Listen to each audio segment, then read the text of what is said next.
Que c'est beau, apprécie Piou-Piou. Je vais me joindre à cette chorale. Le pousset essaye de s'envoler, mais à chaque tentative retombe lourdement sur son postérieur. Tant pis, se dit-il, je chanterai aussi bien d'ici. Il bombe le torse, respire profondément et pousse des chip-chip pas très mélodieux. Les chardonnerets interrompent le récital et lui lancent des regards noirs en criant « Tu nous empêches de chanter !» Ouh. Piou-Piou ne répond pas et s'éloigne lentement du cerisier. Il en oublie même son baluchon. Il se sent de plus en plus triste. Personne ne veut de lui. Puisque c'est comme ça, marmonne-t-il, je partirai loin pour ne plus voir ni ces canards qui peuvent nager, ni ces oiseaux qui savent voler et si bien chanter. Piou-Piou s'en va sans se retourner.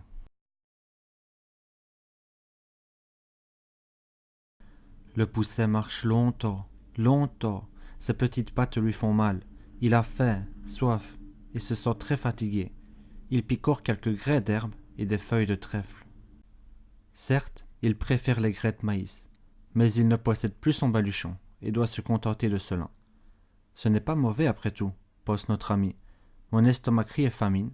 Maintenant, je dois trouver un endroit où dormir, car la nuit va tomber. Il inspecte les environs pendant quelques minutes et finit par découvrir un trou dans un fossé. Sans hésiter, Piou-Piou s'y glisse, se blottit derrière une grosse racine et ferme les yeux. Il ne tarde pas à trouver le sommeil, épuisé par la marche longue et très fatigante. Mais au matin, ce n'est pas le joyeux cocorico de son père qui le réveille.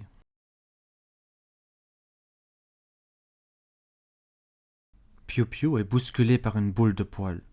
Le pousset roule dans la poussière et a juste le temps d'apercevoir, à l'entrée de son abri, une queue blanche qui s'agite nerveusement avant de disparaître. Et derrière lui, le pousset entend un bruit de pas. Il se retourne, voit deux yeux jaunes lumineux et brillants qui le regardent avec convoitise. Une belette. Elle poursuivait un lapin et maintenant, elle a décidé de modifier son petit déjeuner. Piou-Piou a compris le danger. Il fait volte-face et se précipite à l'air libre de toute la force de ses pattes menues. Immédiatement, il se dirige vers la haie de noisetiers toute proche. Il essaye d'atteindre le feuillage pour échapper au terrible animal. Hélas, les poussets ne savent pas voler. La belette est sur ses talons. Piou-Piou se faufile entre les branches en poussant des cris effrayés.